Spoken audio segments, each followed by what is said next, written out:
Hello students, कैसे हैं आप सभी लोग। मैं हूं Pooja Singh and welcome back to my channel accounting master class. And this is the 17th lecture of our 1000 MCQ series. और आज के इस लेक्चर में हम करने वाले हैं MCQ on the subject cost accounting, right. और मैं उम्मीद करती हूँ कि आपने जो लास्ट 16 पार्ट्स हैं, 16 जो लेक्चर्स हैं मेरे एमसीक्यू पर, वो आपने देख लिए होंगे। मुझे कमेंट सेक्शन में जरूर बताइएगा।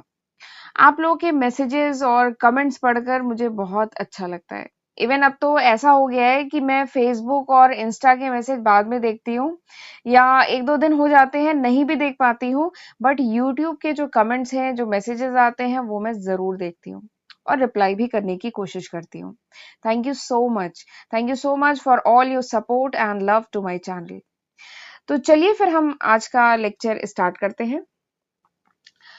पहला क्वेश्चन है, in which of the following incentive plan of payment wages on time basis are not guaranteed. ठीक है, ऑप्शन क्या क्या दिया है। ऑप्शन दिया है Halsey plan, Rowan plan, Taylor's differential piece rate system and Gantt task and bonus system. ठीक है, तो सवाल पूछा गया है कौन सा इंसेंटिव प्लान है जिसमें वेजेस ऑन टाइम बेसिस ये गारंटीड नहीं है।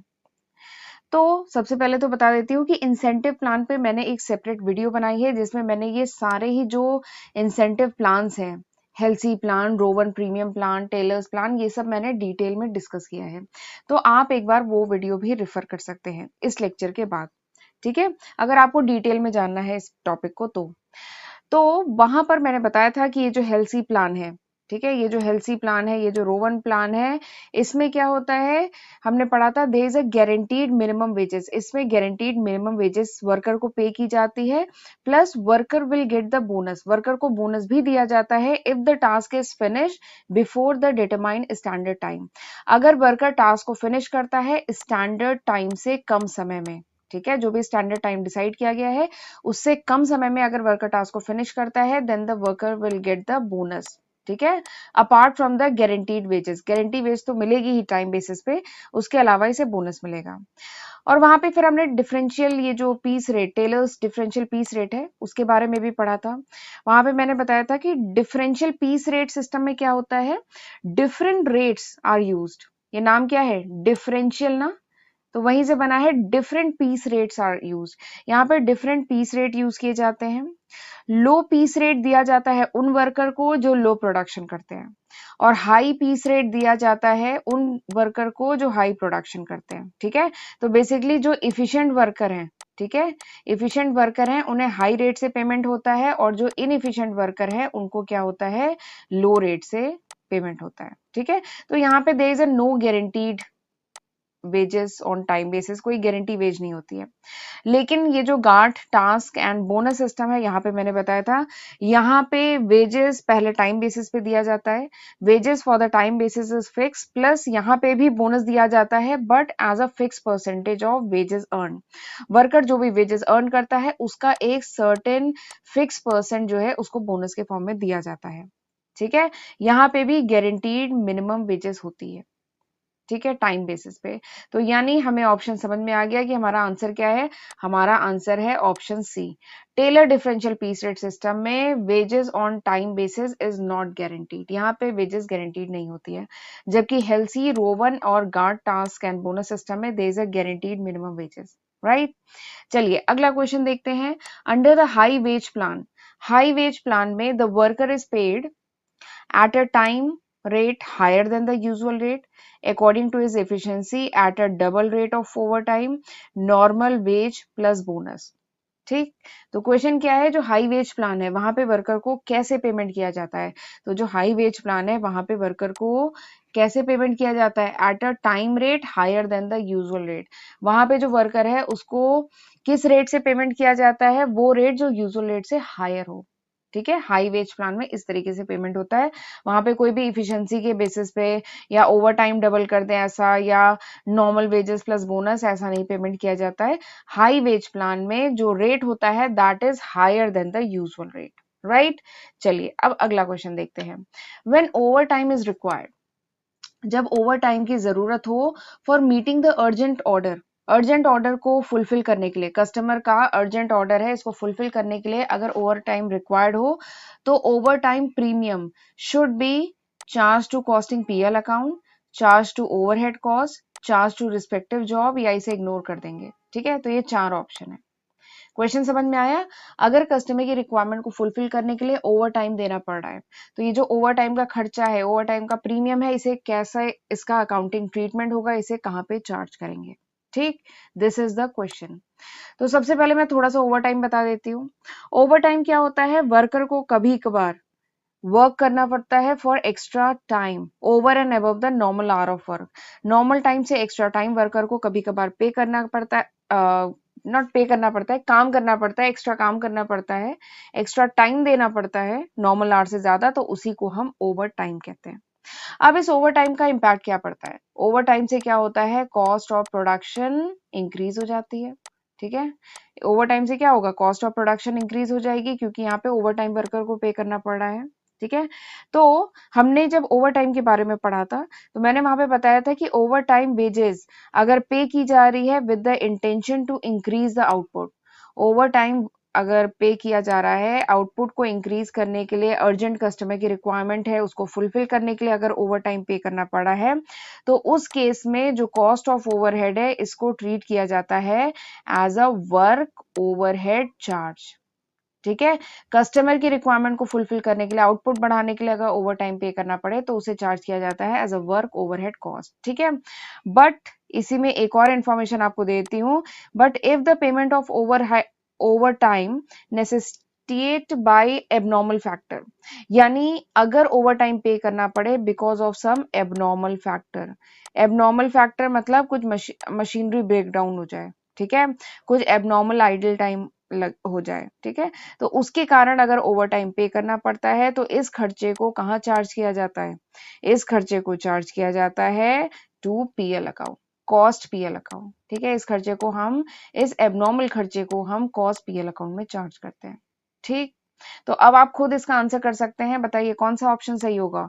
Option B is the correct answer. जब ओवर टाइम कस्टमर की रिक्वायरमेंट को फुलफिल करने के लिए, अर्जेंट ऑर्डर को फुलफिल करने के लिए पे किया जाए तो उसको चार्ज किया जाता है ओवरहेड कॉस्ट पे, राइट। चलिए अगला क्वेश्चन देखते हैं। अगला क्वेश्चन क्या है? Direct expenses dash includes imputed cost. Option क्या है? Shall not, none of these. ये जो डायरेक्ट खर्चा है ये क्या इंक्लूड करता है इम्प्यूटेड कॉस्ट को, कि नहीं इंक्लूड करता है, कि नन ऑफ दीज? ये सवाल है। ठीक है, तो accounting standard 10 CAS, cost accounting standard 10 is all about direct cost, direct expense.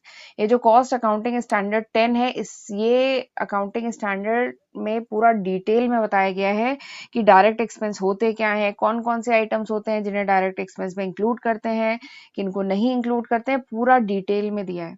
तो एक बार मैं सजेस्ट करूंगी, एक बार जरूर आप कॉस्ट अकाउंटिंग स्टैंडर्ड 10 खुद से रीड करिएगा। ठीक है, क्योंकि मैं देख रही हूँ कि ऑब्जेक्टिव क्वेश्चन बहुत आते हैं, ये डायरेक्ट एक्सपेंस से रिलेटेड ऑब्जेक्टिव क्वेश्चन बहुत आते हैं।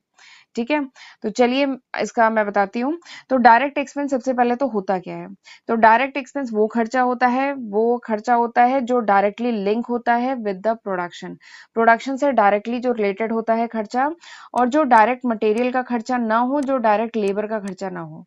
ठीक है, वो खर्चा जो ना डायरेक्ट मटेरियल का हो, जो ना डायरेक्ट लेबर का हो, लेकिन प्रोडक्शन से डायरेक्टली रिलेटेड हो, सर्विस रेंडर करने से डायरेक्टली रिलेटेड हो, उसे कहते हैं डायरेक्ट एक्सपेंस। ठीक, अब मैं आपको ये थोड़ा सा इम्प्यूटेड कॉस्ट बता दूं। इम्प्यूटेड कॉस्ट सोच रहे होंगे क्या है, इवन एक स्टूडेंट ने मुझसे एक बार पूछा भी था मैसेज करके कि इम्प्यूटेड कॉस्ट क्या होता है। तो इम्प्यूटेड कॉस्ट जो होता है, this is opportunity cost. Imputed cost opportunity cost होता है, या कह लीजिए इसका एक दूसरा नाम भी है, इम्प्लिसिट कॉस्ट भी इसे कहते हैं, इम्प्लाइड कॉस्ट भी इसे कहते हैं, नोशनल कॉस्ट भी इसे कहते हैं। एक बार फिर से रिपीट कर रही हूँ, imputed cost is also called opportunity cost, it is also called implicit cost, it is also called implied cost, या फिर इसको नोशनल कॉस्ट भी कहा जाता है। ये सारे इसके नाम है। ठीक है, तो ये जो इम्प्यूटेड कॉस्ट है ये क्या होती है? या अपॉर्चुनिटी का कॉस्ट तो आपने इकोनॉमिक्स में भी तो पढ़ा है। ठीक है, ये वही कॉस्ट है। तो it is a cost which is incur by virtue of using asset. ये वो खर्चा है जो इनकर करता है because of using the asset instead of investing it, और undertaking an alternative course of action, किसी एसेट को हम यूज कर रहे हैं, कोई उसका दूसरा ऑल्टरनेटिव कोर्स ऑफ एक्शन, कोई दूसरे पर्पज से नहीं यूज कर रहे हैं, तो उसके कारण जो खर्चा आता है ना, that is called imputed cost. और ये जो इम्प्यूटेड कॉस्ट होती है, दिस इज इनविजिबल कॉस्ट, और ये डायरेक्टली इनकर नहीं होती है। ठीक है, ये जो इम्प्यूटेड कॉस्ट होती है, दिस इज इनविजिबल कॉस्ट, और ये डायरेक्टली इनकर नहीं होती है, जबकि इसी के अगेंस्ट एक होती है एक्सप्लिसिट कॉस्ट, वो डायरेक्टली इनकर होती है। ठीक है, बट ये क्या है, इम्प्यूटेड कॉस्ट, इम्प्लिसिट कॉस्ट, तो ये डायरेक्टली इनकर नहीं होती है, एंड इसमें कोई कैश आउटले नहीं होता है। ठीक है, there is no cash outlay, कोई कैश आउटले नहीं होता है, कोई कैश का खर्चा, कोई कैश का पेमेंट नहीं हो रहा होता है, तो it is not part of direct expense, ये डायरेक्ट एक्सपेंस का पार्ट नहीं होती है। ये जो इम्प्यूटेड कॉस्ट है, ये डायरेक्ट एक्सपेंस का पार्ट नहीं होती है, क्योंकि ये एक इनविजिबल कॉस्ट है जो डायरेक्टली इनकर नहीं होती है। ठीक है, और इसमें कोई कैश आउटले नहीं होता है। तो बताइए कौन सा ऑप्शन सही होगा? Option B will be the correct answer. Option B, कि direct expense shall not include imputed cost, direct expense में इम्प्यूटेड कॉस्ट नहीं आती है, उसका पार्ट नहीं है। ठीक है, चलिए आगे बढ़ते हैं। अच्छा, आगे बढ़ने से पहले मैं चाहती हूँ कि अगर आप मेरे चैनल पे फर्स्ट टाइम आए हैं, मेरा वीडियो फर्स्ट टाइम देख रहे हैं, तो मैं आपको अपने चैनल के बारे में भी थोड़ा सा बता देती हूँ।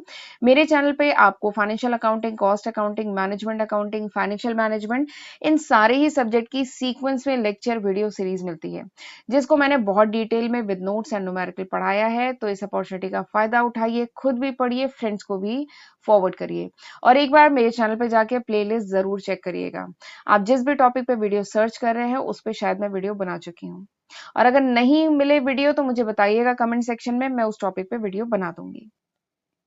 और अगर अभी तक आपने मेरे चैनल को नहीं सब्सक्राइब किया है, तो जल्दी से मेरे चैनल को सब्सक्राइब कर लीजिए, नोटिफिकेशन बेल भी प्रेस कर लीजिए, so that you get the notification of my upcoming videos, right.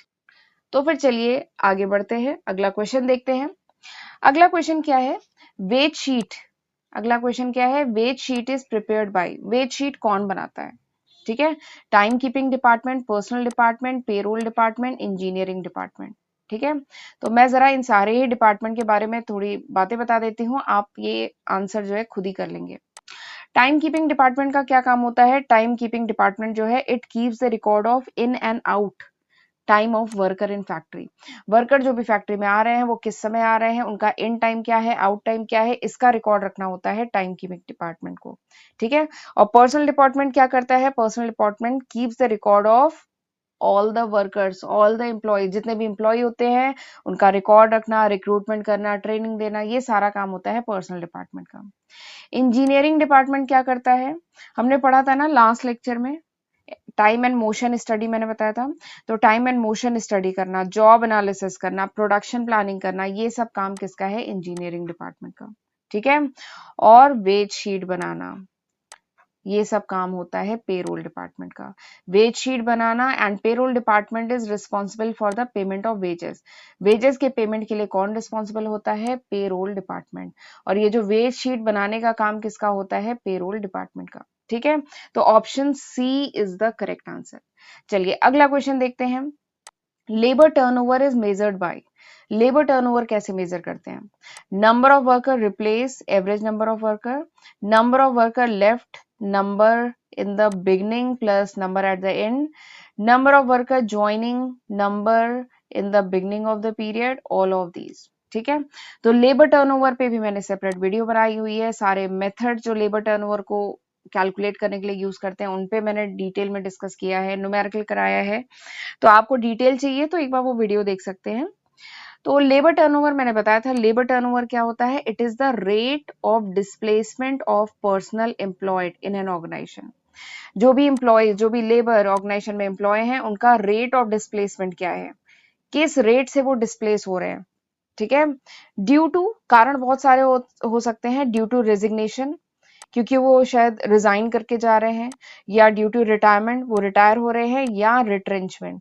Retrenchment मतलब होता है छटनी करना। ठीक है, तो किस रेट से वर्कर डिस्प्लेस हो रहे हैं, ठीक है, ऑर्गेनाइजेशन से, चाहे रिटायरमेंट की वजह से, चाहे रेजिग्नेशन देने की वजह से, चाहे रिट्रेंचमेंट की वजह से, इसी को कहा जाता है लेबर टर्नओवर। ठीक है, और जिस ऑर्गेनाइजेशन का जितना ज्यादा लेबर टर्नओवर, उसका मतलब वो ऑर्गेनाइजेशन में लेबर्स उतने ज्यादा क्या है? इनस्टेबल।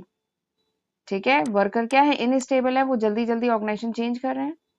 ठीक है, अब ये जो लेबर टर्नओवर होता है दिस एडवर्सली, क्योंकि अगर लेबर अगर इनस्टेबल है तो क्या होगा, it will adversely effect the efficiency of the organisation. Organisation की जो एफिशिएंसी है इस पे निगेटिव इम्पैक्ट पड़ेगा, ऑर्गेनाइजेशन की प्रॉफिटेबिलिटी पे निगेटिव इम्पैक्ट पड़ेगा अगर लेबर टर्नओवर ज्यादा है तो। ठीक है, इसीलिए कंपनी की कोशिश होती है कि अपने यहाँ पे लेबर को सेटिस्फाइड रखे ताकि लेबर टर्नओवर कम हो। ठीक, अब लेबर टर्नओवर जब मैं पढ़ा रही थी तो मैंने बताया था 3 मेथड होते हैं लेबर टर्नओवर को कैलकुलेट करने के। शॉर्ट में चलिए थोड़ा सा रिवाइज कर लेते हैं, बताइए कौन-कौन से मेथड थे? पहले मेथड का नाम क्या था? सेपरेट रेट मेथड, याद आ रहा है?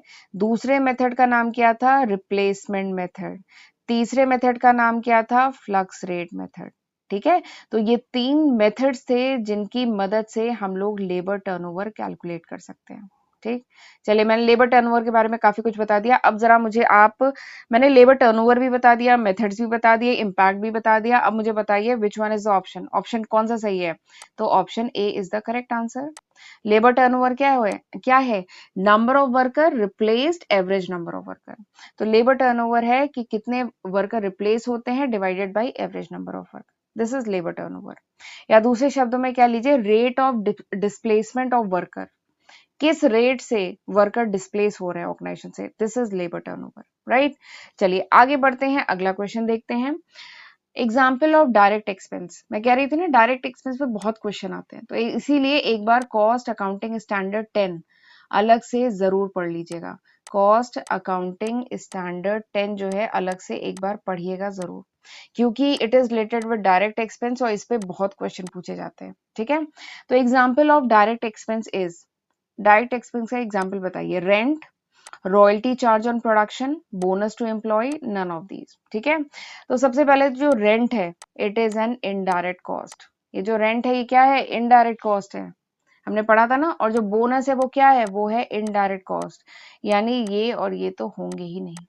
फिर उसके बाद हमने पढ़ा है, वैसे एक बार आपको डायरेक्ट एक्सपेंस बताती हूँ, डायरेक्ट एक्सपेंस हमने पढ़ा है वो खर्चा which is related to manufacturing of the product, वो खर्चा जो डायरेक्टली लिंक है किससे, प्रोडक्ट के मैन्युफैक्चर से, सर्विस रेंडर करने से, आप उसे डायरेक्टली लिंक कर सकते हैं।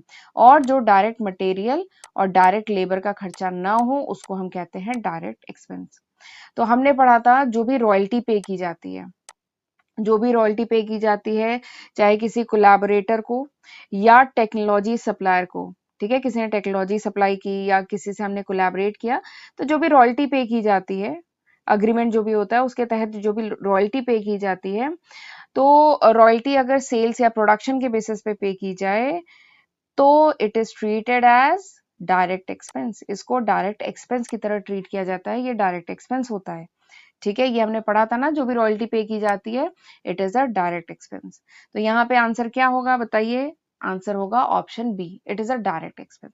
राइट, ये दोनों तो हो भी नहीं सकता, ए और सी होगा नहीं क्योंकि it is an indirect cost. अगला क्वेश्चन देखते हैं, एक मैन्युफैक्चरिंग इंडस्ट्री है, प्रोड्यूस कर रही है प्रोडक्ट पी, रॉयल्टी पे किया जा रहा है सेल्स पे कितना, 23,500, डिजाइन चार्जेस पे किए जा रहे हैं प्रोडक्ट पे 1500, आपको डायरेक्ट एक्सपेंस बताना है। फिर देखिए एक और क्वेश्चन डायरेक्ट एक्सपेंस पे, तो बेसिकली आपको आइडेंटिफाई करना है कि ये दोनों खर्चे डायरेक्ट एक्सपेंस हैं कि नहीं है। अगर ये खर्चे डायरेक्ट एक्सपेंस हैं तो सिंपली ऐड कर देंगे, अगर नहीं है तो इनको नहीं ऐड करेंगे, देखेंगे दोनों में से कौन सा डायरेक्ट एक्सपेंस है। ठीक है, तो बेसिकली आपको आइडेंटिफाई करना है कि ये दोनों डायरेक्ट एक्सपेंस है कि नहीं है। ठीक है, तो मैंने आपसे कहा है कि एक बार जरूर रीड करिएगा, ये जो कॉस्ट अकाउंटिंग स्टैंडर्ड 10 है एक बार खुद से जरूर रीड करिएगा। तो वहां पे बताया गया है कि जो भी रॉयल्टी पे की जाती है सेल्स पे, this is N direct expense, ये डायरेक्ट एक्सपेंस है, क्योंकि देखिए ये प्रोडक्शन से डायरेक्टली रिलेटेड है ना, रॉयल्टी पे की जा रही है तो ये प्रोडक्शन से डायरेक्टली रिलेटेड है, इसलिए ये डायरेक्ट एक्सपेंस है। और जो भी डिजाइन चार्जेस होते हैं, ठीक है, जो भी ड्राइंग या डिजाइन बनवाई है आपने प्रोडक्ट की, कुछ स्पेशल डिजाइन सपोज करिए प्रोडक्ट की बनवाई है, कोई ड्राइंग बनवाई है प्रोडक्ट की, तो ये भी डायरेक्ट खर्चा है, it is a direct expense related directly with the product, तो ये भी डायरेक्ट एक्सपेंस है। तो आपको पता चल गया दोनों डायरेक्ट एक्सपेंस है, तो दोनों को ऐड करिए, 23,500 विल बी एडेड टू 1500, दोनों को ऐड करिए, यू विल गेट, आपको क्या मिलेगा, ऑप्शन ए 25,000। ठीक है, तो ये दोनों डायरेक्ट एक्सपेंस है, आप इनको सिंपली जोड़ दीजिए, आपको आंसर मिल जाएगा। इसी के साथ कुछ और डायरेक्ट एक्सपेंस के एग्जांपल बताती हूँ। जैसे सपोज करिए ऑर्गेनाइजेशन ने कोई स्पेशल इक्विपमेंट हायर किया है, ठीक है, प्रोडक्शन के लिए स्पेशल इक्विपमेंट हायर किया और उसके हायर चार्जेस ऑर्गेनाइजेशन दे रही है, तो वो भी डायरेक्ट एक्सपेंसेस हैं। अभी मैंने बताया प्रोडक्ट की डिजाइन या स्पेशल ड्राइंग बनवाई जा रही है, वो डायरेक्ट एक्सपेंस है। कुछ सॉफ्टवेयर की सर्विस रिक्वायर्ड ली जा रही है प्रोडक्ट को बनाने में, स्पेसिफिकली फॉर प्रोडक्ट मैन्युफैक्चर, तो वो डायरेक्ट एक्सपेंस है। जो भी ट्रेवलिंग एक्सपेंस लग रहा है फॉर जॉब या प्रोडक्ट के लिए जो भी ट्रेवलिंग एक्सपेंस लग रहा है, वो भी डायरेक्ट एक्सपेंस है, ठीक है। तो ये कुछ एग्जाम्पल हैं डायरेक्ट एक्सपेंस के, जिन्हें ध्यान रखिएगा, ठीक है। चलिए अगला क्वेश्चन देखते हैं। पैकेजिंग कॉस्ट इज, जो पैकेजिंग कॉस्ट होती है क्या होती है? प्रोडक्शन कॉस्ट होती है, सेलिंग कॉस्ट होती है, डिस्ट्रीब्यूशन कॉस्ट होती है, या may be any of the above, ठीक है। तो इसमें से मैक्सिमम बच्चे देंगे ऑप्शन ऑप्शन बताएंगे कि सेलिंग एंड डिस्ट्रीब्यूशन। पैकेजिंग तो सेलिंग एंड डिस्ट्रीब्यूशन में यूज होती है, तो आप शायद ऑप्शन बी या सी में से कुछ बताना चाह रहे होंगे, बट ये इतना आसान नहीं है। Cost accounting standard 9, cost accounting standard 9 is all about packaging material cost. ये जो कॉस्ट अकाउंटिंग स्टैंडर्ड 9 है, इसमें पूरा डिटेल में बताया गया है पैकेजिंग मटेरियल कॉस्ट के बारे में। तो वहां पे बताया गया है ये जो पैकेजिंग कॉस्ट होती है as per this accounting standard, ये दो टाइप की होती है। एक होती है प्राइमरी पैकेजिंग मटेरियल, ठीक है, एक होता है प्राइमरी पैकेजिंग मटेरियल, दूसरा होता है सेकेंडरी पैकेजिंग मटेरियल, ठीक है। प्राइमरी पैकेजिंग मटेरियल यानी इनिशियल लेवल पे प्रोडक्ट की जो पैकेजिंग के लिए जो मटेरियल यूज हो, वो प्राइमरी पैकेजिंग मटेरियल, ठीक है। और फिर उसके बाद प्रोडक्ट बन गया, उसके बाद ऊपर से डिस्ट्रीब्यूट और सेल करने के पर्पज से जो ऊपर से पैकिंग की जाती है, that is secondary packaging material, ठीक है। तो इस अकाउंटिंग स्टैंडर्ड 9 में डिटेल में बताया गया है कि ये जो प्राइमरी पैकेजिंग मटेरियल है, this is direct material cost. ये क्या है? This is direct material cost. ये जो प्राइमरी पैकेजिंग मटेरियल है, ये डायरेक्ट मटेरियल का खर्चा होता है, जबकि जो सेकेंडरी पैकेजिंग मटेरियल कॉस्ट है, that is the part of distribution cost. ये डिस्ट्रीब्यूशन कॉस्ट का पार्ट होता है, ठीक है, मिल गया। ये डिस्ट्रीब्यूशन कॉस्ट का पार्ट होता है, ठीक है। तो अब मेरे ख्याल से आपको ऑप्शन मिल गया है, बताइए कौन सा आंसर होगा। Option D is the correct answer. It may be any और द अबव, इनमें से कुछ भी हो सकता है, ठीक है, क्योंकि ये डायरेक्ट, ये जो पैकेजिंग कॉस्ट है, ये डिपेंड करता है कि ये प्राइमरी है कि सेकेंडरी है। प्राइमरी है तो डायरेक्ट मटेरियल का पार्ट होगा, सेकेंडरी है तो डिस्ट्रीब्यूशन कॉस्ट का पार्ट होगा, ठीक है। चलिए आगे बढ़ते हैं, अगला क्वेश्चन देखते हैं। Directors remuneration and expenses form a part of, ये जो डायरेक्टर को जो रिम्यूनरेशन दी जाती है और जो खर्चे होते हैं, ये किसका पार्ट है? Production overhead, administration overhead, selling overhead, distribution overhead, ठीक है। तो सबसे पहले बता दूं ओवरहेड क्या होता है, याद है ना ओवरहेड क्या होता है? Overhead is indirect cost, basically indirect material, indirect labour, indirect expense का सम होता है ओवरहेड, ठीक है। ये हम डिस्कस कर चुके हैं वैसे। प्रोडक्शन ओवरहेड मतलब फैक्ट्री का ओवरहेड, फैक्ट्री के इनडायरेक्ट खर्चे। एडमिनिस्ट्रेशन ओवरहेड मतलब ऑफिस के इनडायरेक्ट खर्चे। सेलिंग ओवरहेड मतलब सेलिंग के इनडायरेक्ट खर्चे। और डिस्ट्रीब्यूशन ओवरहेड मतलब डिस्ट्रीब्यूशन के इनडायरेक्ट खर्चे। तो ये जो डायरेक्टर है, डायरेक्टर, ये किसका पार्ट है? ये ऑफिस का पार्ट है ना। तो डायरेक्टर को जो रिमंडरेशन दी जा रही है, that is the part of office overhead. ये ऑफिस का इनडायरेक्ट खर्चा है, ठीक है, ऑफिस का इनडायरेक्ट खर्चा है, यानी this is an administration overhead, ये एडमिनिस्ट्रेशन ओवरहेड है, ठीक है। तो कौन सा आंसर सही होगा? Option B, right. चलिए अगला क्वेश्चन देखते हैं। एब्जॉर्प्शन मींस, एब्जॉर्प्शन मतलब क्या होता है? चार्जिंग और overhead to cost centre. Charging, ये यहाँ पे और नहीं, यहाँ पे ऑफ होना चाहिए। Charging of overhead to cost centre, charging of overhead to cost unit, charging of overhead to cost centre और कॉस्ट यूनिट, ठीक है। तो आपको बताना है कि ये एब्जॉर्प्शन क्या होता है, एब्जॉर्प्शन का मतलब क्या है, ठीक है। तो मैंने जब आपको पढ़ाया था, मैंने पहले भी बताया है, ये जो कॉस्ट अकाउंटिंग में, उसमें जो ओवरहेड टॉपिक है, उसमें एलोकेशन, अपोर्शमेंट, रीअपोर्शमेंट, एब्जॉर्प्शन, ठीक है, ये सब जो टॉपिक है ना, ये बहुत ही इंपॉर्टेंट है। इन टॉपिक्स को मैंने 3 से 4 लेक्चर्स में अलग से कवर किया है। ये बहुत ही इंपॉर्टेंट टॉपिक है, न्यूमेरिकल भी बहुत पूछा जाता है, तो एक बार जरूर उन वीडियोस को रेफर करिएगा। तो हमने जब एलोकेशन, अपोर्चमेंट, रीअपोर्चमेंट, एब्जॉर्प्शन जब डिटेल में पढ़ा था तो वहां मैंने डिटेल में एब्जॉर्प्शन भी बताया था। तो वहां मैंने बताया था एब्जॉर्प्शन क्या होता है, ध्यान से सुनिएगा। एब्जॉर्प्शन मतलब होता है charging of overhead of cost centre. जो भी कॉस्ट सेंटर का जो ओवरहेड का खर्चा है, कॉस्ट सेंटर मतलब यहाँ पे लीजिए डिपार्टमेंट, कॉस्ट सेंटर मतलब डिपार्टमेंट समझिए, ठीक है। तो जो भी डिपार्टमेंट के ओवरहेड के खर्चे हैं, ओवरहेड मतलब इनडायरेक्ट एक्सपेंस, ठीक है। जो भी ओवरहेड के खर्चे हैं किसी पर्टिकुलर डिपार्टमेंट के, किसी पर्टिकुलर कॉस्ट सेंटर के जो ओवरहेड के खर्चे हैं, इसको जब चार्ज किया जाता है टू डिफरेंट कॉस्ट यूनिट, ठीक है, टू डिफरेंट कॉस्ट यूनिट, और इस तरीके से चार्ज किया जाता है कॉस्ट यूनिट पे ताकि ये जो कॉस्ट यूनिट है ये बियर करे एक appropriate portion of its share of its overhead, यानी इनडायरेक्ट खर्चे का इसका जो प्रपोर्शन है, इस कॉस्ट यूनिट का जितना हिस्सा है वो प्रॉपरली एब्जॉर्ब करे। तो दिस इज कॉल्ड एब्जॉर्प्शन। एक बार फिर से बता रही हूँ, एब्जॉर्प्शन क्या है? Absorption is charging of overhead. ये जो इनडायरेक्ट खर्चे हैं इसको जब हम चार्ज करते हैं, इनडायरेक्ट खर्चे ऑफ कॉस्ट सेंटर, यानी किसी कॉस्ट सेंटर, किसी डिपार्टमेंट के जो इनडायरेक्ट खर्चे हैं जब इसको चार्ज किया जाता है कॉस्ट यूनिट पे, ठीक है, कॉस्ट यूनिट पे जब चार्ज किया जाता है इस तरीके से कि कॉस्ट यूनिट बियर करे it's portion of it share of overhead, overhead का जो इसका पोर्शन है, इस कॉस्ट यूनिट का जो पोर्शन है इसको प्रॉपर्ली एब्जॉर्ब करे, ठीक है। तो इसी को कहा जाता है एब्जॉर्प्शन। और ये कैसे किया जाता है? यहाँ पे हम ओवरहेड रेट निकालते हैं। हमने पढ़ा था ना मशीन आर रेट, और भी बहुत सारे रेट पढ़े थे। तो ये एब्जॉर्प्शन कैसे होता है, इसके लिए हम ओवरहेड रेट निकालते हैं, ठीक है। तो अब आप खुद आंसर कर सकते हैं which one is the correct answer. कौन सा है? Option B. ओवरहेड मतलब charging of overhead to cost unit. इसी को और डिटेल में कहेंगे, charging of overhead of cost centre. Cost centre के जो इनडायरेक्ट खर्चे हैं इसको चार्ज किया जाता है कॉस्ट यूनिट पे, एब्जॉर्प्शन में, ठीक है।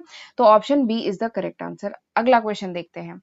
विच method of absorption of factory overhead do you suggest in a concern which produce only one uniform type of product? तो यहाँ पे बात हो रही है एब्जॉर्प्शन ऑफ फैक्ट्री ओवरहेड। ये जो फैक्ट्री ओवरहेड को का जो एब्जॉर्प्शन होता है, ठीक है, इसके मैंने डिफरेंट मेथड्स बताए थे, इसके मैंने 6 मेथड्स आपको बताए हैं, ठीक है। तो जो फैक्ट्री ओवरहेड है इसको जो एब्जॉर्प्शन के डिफरेंट मेथड्स होते हैं, तो सपोज करिए कोई कंपनी है जहाँ पे ऐसे प्रोडक्ट बनते हैं, one uniform type of product, वहां पे सारे प्रोडक्ट आइडेंटिकल होते हैं, एक जैसे प्रोडक्ट होते हैं। तो ऐसी ऑर्गेनाइजेशन में ये जो फैक्ट्री ओवरहेड है इसको एब्जॉर्ब करने का कौन सा मेथड हम यूज करेंगे? This is the question. एक कंपनी है जहां पे सिमिलर टाइप के प्रोडक्ट बन रहे हैं, तो वहां पे फैक्ट्री ओवरहेड को एब्जॉर्प्शन का कौन सा मेथड हम यूज करेंगे, ठीक है। तो एब्जॉर्प्शन तो अभी मैंने बताया, बट तो ये एब्जॉर्प्शन क्या होता है? एब्जॉर्प्शन आखिरी स्टेप होता है, कह लीजिए, in the distribution of overhead. जो ओवरहेड का हम डिस्ट्रीब्यूशन करते हैं इसमें सबसे आखिरी स्टेप क्या होता है? हमने एलोकेशन पढ़ा, अपोर्चमेंट पढ़ा, रीअपोर्चमेंट पढ़ा, and this absorption is the last step of the overhead distribution. Overhead distribution का आखिरी स्टेप क्या है? एब्जॉर्प्शन, ठीक है। अब यहाँ पे बात हो रही है एब्जॉर्प्शन ऑफ फैक्ट्री ओवरहेड।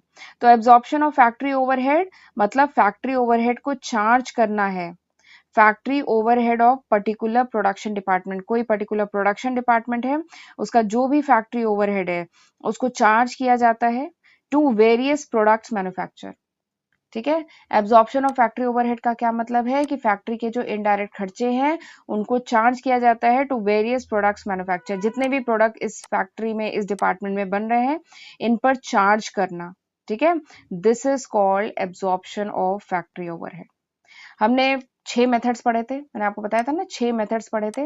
पहला मेथड क्या था? रिवाइज कर लेते हैं 6 मेथड, देखते हैं इन 6 मेथड में से कौन सा मेथड यहाँ पे यूज होगा, ठीक है। ये 6 मेथड के नाम मैं इसलिए भी बता रही हूँ क्योंकि यही यहाँ पे ऑप्शन में दिए गए हैं।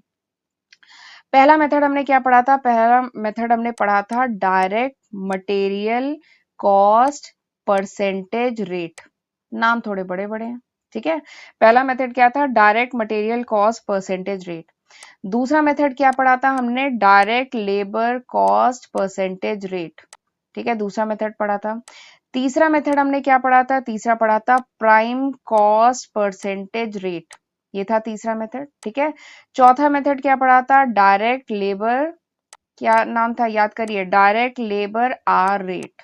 ठीक है, पांचवा मेथड क्या पढ़ा था, पांचवा था मशीन आर रेट, याद आ रहा है, मशीन आर रेट। ठीक है, अगला हमने क्या पढ़ा था, ये कितने हुए, चार, ये हो गया पांचवा मशीन आर रेट। ठीक है, और लास्ट मेथड हमने क्या पढ़ा था, rate per unit of output, rate per unit of output, ये हमने 6 मेथड पढ़े थे। ठीक है, जब हमने एब्जॉर्प्शन ऑफ फैक्ट्री ओवरहेड पढ़ा था, तो उसमें ये जो 6 मेथड था ना, this is the simplest method. ये जो छठा मेथड है, this is the simplest method. लेकिन ये छठा मेथड तब यूज किया जाता है when the factory produces identical product, जब फैक्ट्री में जितने भी यूनिट्स बन रहे हैं वो आइडेंटिकल हैं, वो यूनिफॉर्म है, वो एक जैसे हैं, तब ये मेथड यूज किया जाता है। ठीक है, ये क्या है, ये 6 मेथड हैं for the absorption of factory overhead, जिसमें छठा मेथड यूज करेंगे जब यूनिफॉर्म प्रोडक्ट बन रहा हो। तो बताइए यहाँ पे कौन सा ऑप्शन सही है, आप देख के बता सकते हैं, option D is the correct answer, right. अगला क्वेश्चन देखते हैं, when the amount of under और over absorption is significant it should be disposed of by, जब अंडर या ओवर एब्जॉर्प्शन का जो अमाउंट है जब वो सिग्निफिकेंट हो, ठीक है, जब वो कुछ अमाउंट हो, सिग्निफिकेंट हो, निग्लिजिबल नहीं हो, तब उसको कैसे ट्रीट करेंगे, उसे कैसे डिस्पोज ऑफ करेंगे। तो ऑप्शन है, it is transfer to costing PL account, use of supplementary rate, carrying over as a deferred charge to next accounting year, none of these, this is the question. ठीक है, तो जब मैंने आपको over and under absorption of overhead पढ़ाया था, ठीक है, चलिए मैं थोड़ा सा बता देती हूँ पहले कि over and under absorption of overhead क्या होता है, क्योंकि ये पूछा जाता है एग्जाम में, काफी क्वेश्चन इससे भी आते हैं।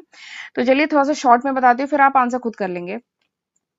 ओवरहेड एब्जॉर्प्शन, देखिए, ओवरहेड अगर एब्जॉर्ब किया जा सकता है, जो ओवरहेड एब्जॉर्प्शन होता है, ओवरहेड मतलब इनडायरेक्ट खर्चे, तो इनडायरेक्ट खर्चे को एब्जॉर्ब किया जाता है इधर ऑन एक्चुअल रेट, ये यहाँ पे लिखा है एक्चुअल रेट। ठीक है, ये जो ओवरहेड है इसे एब्जॉर्ब किया जाता है या तो एक्चुअल रेट पे, ठीक है, या फिर pre determined rate. Pre determined rate मतलब फैक्ट्री ने, कंपनी ने पहले से एक रेट डिसाइड किया हुआ है, that is called pre determined rate. ठीक है, तो ओवरहेड को एब्जॉर्ब किया जा सकता है एट द एक्चुअल रेट या फिर at the pre determined rate. ठीक है, तो इसमें जब एक्चुअल रेट, ओवरहेड एब्जॉर्प्शन के लिए जब एक्चुअल रेट यूज किया जा रहा है, तो उस केस में क्या होगा, overhead absorbed is equals to overhead इनकर।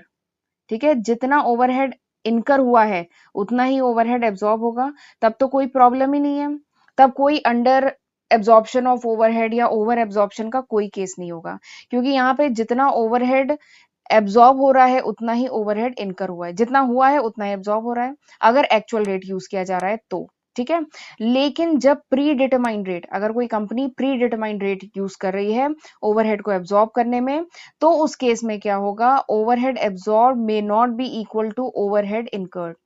ओवरहेड इनकर कुछ और हो सकता है, ओवरहेड एब्जॉर्ब अलग हो सकता है। ठीक है, दोनों बराबर नहीं होने की गुंजाइश ज्यादा है। तो उस केस में क्या हो सकता है, उस केस में under absorption and over absorption का केस आता है। कब आता है, जब ओवरहेड एब्जॉर्ब और ओवरहेड इनकर बराबर नहीं होता है, तो अंडर या ओवर एब्जॉर्प्शन ऑफ ओवरहेड आ सकता है। अंडर एब्जॉर्प्शन क्या हुआ, अंडर मतलब कम, ठीक है, ओवर मतलब ज्यादा, तो अंडर एब्जॉर्प्शन क्या होगा या कब होगा, when the amount of overhead absorb, under absorption, मेरी पेन, वेट वेट, हाँ, अंडर एब्जॉर्प्शन क्या कब होगा, when the overhead absorb is less, जब ओवरहेड एब्जॉर्ब कम हुआ, ओवरहेड इनकर्ड ज्यादा हुआ, ओवरहेड का खर्चा ज्यादा आया लेकिन एब्जॉर्ब कम हुआ, तो क्या होगा, अंडर एब्जॉर्प्शन। ठीक है, और अगर ओवरहेड एब्जॉर्ब क्या हुआ, ज्यादा हुआ, ओवरहेड इनकर कम हुआ, ठीक है, ओवरहेड का खर्चा कम है लेकिन एब्जॉर्ब अगर ज्यादा हुआ, तो it is the case of over absorption. ठीक है, तो this is the concept of over and under absorption. ठीक, ये केस कब अकर करता है, जब प्री डिटरमाइंड रेट, कोई भी company pre determined rate use करे ओवरहेड एब्जॉर्प्शन के लिए। अगर एक्चुअल रेट यूज करिए तब तो ये कोई केस ही नहीं आएगा, क्योंकि उस केस में क्या होगा, ओवरहेड एब्जॉर्ब्ड और ओवरहेड इनकर बराबर होगा। लेकिन अगर प्री डिटरमाइंड रेट यूज किया जा रहा है तो वहां पे अलग हो सकता है। तो अगर ओवरहेड एब्जॉर्ब्ड कम है, इनकर ज्यादा हुआ है, इनडायरेक्ट खर्चे ज्यादा हुए हैं लेकिन एब्जॉर्ब कम किया, ठीक है, तो अंडर एब्जॉर्प्शन का केस है। अगर इनकर कम हुआ है, एब्जॉर्ब ज्यादा कर लिया, तो ओवर एब्जॉर्प्शन का केस है। ठीक है, चलिए यहां तक समझ में आ गया। अब मैंने फिर वहां पे बताया था कि 3 मेथड होते हैं ओवरहेड एब्जॉर्प्शन के केस में या अंडर एब्जॉर्प्शन के केस में। 3 मेथड होते हैं फॉर इट्स अकाउंटिंग ट्रीटमेंट। इसका अब अकाउंटिंग ट्रीटमेंट कैसे किया जाएगा, इसके लिए मैंने 3 मेथड बताए थे। याद आ रहे हैं? चलिए रिवाइज कर लेते हैं 3 मेथड क्या है। ये 3 मेथड मैं इसलिए बता रही हूँ क्योंकि यही 3 ऑप्शन है जो 3 मेथड्स है। ठीक है, पहला मेथड मैं यहाँ पर लिख रही हूँ, यहाँ पे क्लीन जगह है। पहला मेथड क्या है? पहला मेथड है यूज ऑफ सप्लीमेंट्री रेट। पहला मेथड क्या है? Use of supplementary rate.